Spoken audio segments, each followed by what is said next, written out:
क्या कसूर था ज़हद का, क्यों ज़हद को कत्ल किया गया?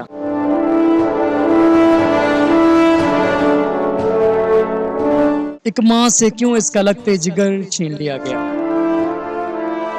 क्यों मासूम और यतीम बहनों से इनका भाई इनसे हमेशा हमेशा के लिए दूर कर दिया गया? हकीकत क्या है सब जानते हैं। मोहम्मद अहमद की रिपोर्ट।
मैं इस वक्त मौजूद हूँ मोर खुंडा में, जो तहसील जो लगती है वो ननकाना साहब की लगती है। वहाँ पे एक और घर जो है वो उजड़ गया, एक माँ की गोद जो है वो उजड़ गई। अब ये यहाँ तक कि पुलिस थाना जो है वो भी इनका साथ नहीं देता। आरपीओ डीपीओ की तरफ जाएं तो वो ऑफिस में मौजूद नहीं होते चीज़ों को छोड़ के। और आप ये भी जानते होंगे कि उस्ताद जो होता है वो इंसान का एक ज़िंदगी बसर करने का तरीका और राह जो है हमवार करता है, लेकिन यहाँ पे उस्ताद ने एक शागिर्द की जान ले ली। आइए जानते हैं उनकी माँ से। मेरे साथ इस वक्त जाहिद की जो है माँ मौजूद हैं। आइए इनसे जानते हैं कि जी मुहतरमा, आप मुझे ये बताइएगा कि जाहिद के साथ उसके उस्ताद ने क्या किया? समझ नहीं आई क्या किया, जो पता नहीं 32 लाख में फौत किया या की किया, ये मैनू कोई समझ नहीं। मैं जो गई हाँ फौत होया, बस मेरा पुत्र गली च लेटिया सी, चुक के किसी पास भी नहीं पाया। फिर मैं खुद ही हॉस्पिटल लै गई हाँ, सरकारी भी इत्थे भी, उनकी डेथ हो गई सी रात ही, मेरे घर तक नहीं होया। दोबारा मैं फिर गई उनके कोल भी भाई तू मेरे घर नहीं आया, कहता बस बाजी मैं सुबह आवांगा। फिर नहीं आया, इस वक्त तक भी मेरे घर नहीं आया। और गलत धमकियां लवांदा भी तुसीं की मसला किया, मैं तुहाडे नाल इदां कर देना, तुहाडे नाल ये कर देना, तेरे नाल वो कर देना।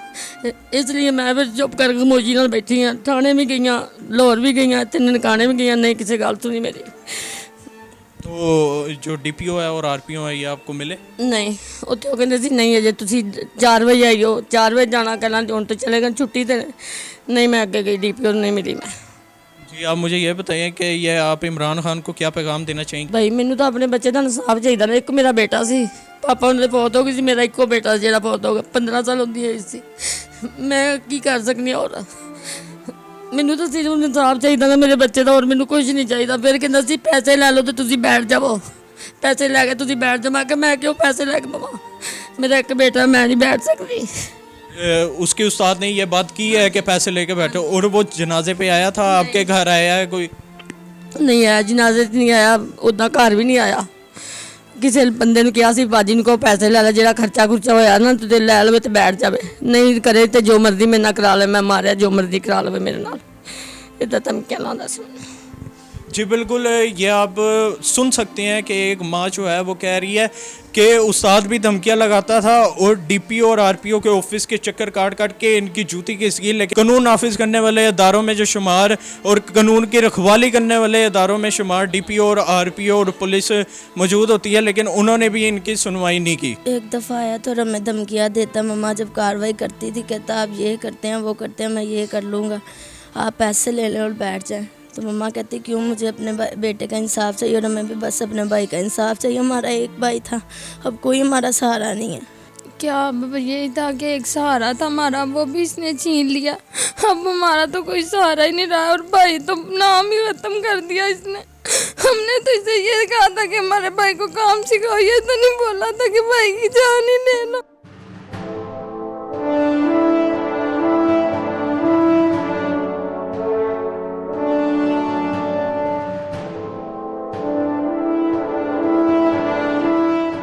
जाहिद का उस्ताद था वो धमकियाँ दे रहा था, आपने उसके खिलाफ कोई एक्शन लिया उसके बाद? हमने उसके खिलाफ थाना में रिपोर्ट की है, थाने वालों ने हमारी नहीं सुनी। फिर ये मेरी बाजी है, ये गई है ननकाना साहब में, उन्होंने भी नहीं सुनी, अंदर ही नहीं जाने दिया, डीपीओ के अंदर ही नहीं जाने दिया। क्या बाहर ही खड़ी हो जो बीबी, हमारी कोई सुनता ही नहीं है, क्योंकि उसकी पहुंच है अल्लाह देते की, तो हम तो गरीब आदमी हैं, हमारी तो पहुंच नहीं है, तो हमारी कोई सुनता ही नहीं है। ना थाने वाले सुनते हैं, ना ननकाने वाले डीपीओ सुनते हैं, कोई भी नहीं सुनता है। तो लिहाजा मेहरबानी करके हुकूमत से अपील है कि साड़ी इंसाफ सानू मिलना चाहिए बस। जी मेरे साथ इस वक्त जाहिद के मोहल्लेदार वो मौजूद हैं, चले इनसे जानते हैं कि जाहिद कैसा लड़का था। जी जाहिद एक बहुत ही अच्छा और बहुत लाइक बच्चा था, जो कि उसके वालिद को 2.5 साल हो गए हैं फौत हुए। बिल्कुल यतीम बच्चा था जो कि इन्होंने काम काज पे लगा दिया। उसका जो उस्ताद है अल्लाह दिता साहब, वो इतना ज़ालिम है कि उसने नमाज जनाजा तक आने की जहमत नहीं की, और बहुत अच्छा बच्चा था। हम तो मोहल्लेदार हैं, आता जाता हमें मिलता था, बहुत लाइक बच्चा था। तो जाहिद जो है ना बहुत अच्छा बच्चा था, आते जाते मिलता था और कहता था कि यार ना उस्ताद बहुत जुल्म करता है मेरे पे। मैंने कहा यार आपने काम सीखना और काम सीखो, कुछ नहीं होता। तो एक दिन पता चला कि जाहिद की मौत हो गई है। तो वो उसका जो उस्ताद है इतना ज़ालिम है, ना जनाजे पे आया ना अफसोस पे आया, हम इधर ही रहते हैं।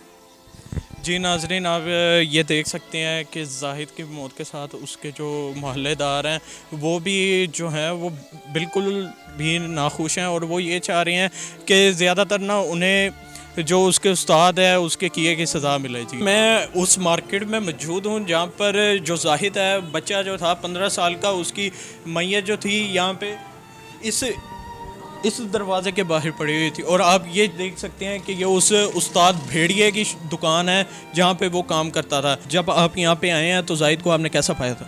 वहाँ पे लेटा हुआ था, ठीक है, उसके पास चंद लोग थे। तकरीबन उसकी 1 मिनट बाद मुझे फ़ोन आया तो मैं उसी वक्त पहुँच गया था। वो वहीं पे था, उसका उस्ताद मुझे नज़र नहीं आया, ठीक है, ना ही मैंने उसके उस्ताद को देखा है। मैंने उसके उस्ताद को तब देखा जब हम 112 पे लेके हम हॉस्पिटल गए हैं, तब वो मुझे नज़र आया, उसके बाद वो मुझे नज़र नहीं आया।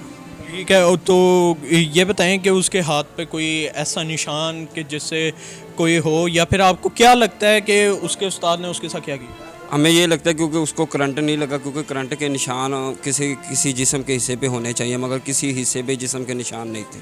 तो आपने फौरी तौर पे उसे जो है रेस्क्यू देने के लिए क्या किया था? रेस्क्यू ले देने के लिए उसको सांस दी थी, ट्रीटमेंट भी दिया था, हॉस्पिटल भी उसी वक्त लेके गया, मगर वो उन्होंने जवाब दिया कि इसकी काफ़ी कुछ देर पहले डेथ हो गई। तो क्या उस्ताद यहाँ करीब इर्द गिर्द बड़े मेडिकल स्टोर्स हैं, तो उस्ताद नहीं और उस्ताद को कोई भी नहीं लेके गया, यहीं पे पड़ा था, सिर्फ हम ही लेके गए हैं। किसी मेडिकल सेंटर में भी? किसी भी मेडिकल सेंटर में भी नहीं लेके गए। ठीक है, तो मुझे ये बताएं कि जो रेस्क्यू 1122 है वो आपके कॉल करने के बाद कितनी देर में? वो तकरीबन उसको आने में आधा घंटा लग ही जाता है, क्योंकि 1122 वाले जो होते हैं ना, जो उनको कॉल करो आधा घंटा लग जाता है। 20 मिनट लग गए तो टाइम तो लगता ही है, ट्रैफिक भी है, काफ़ी दूर से आना पड़ता है। उससे पहले कोई उसके उस्ताद ने रेस्क्यू 1122 पे कॉल की या किसी और शख्स ने? नहीं तो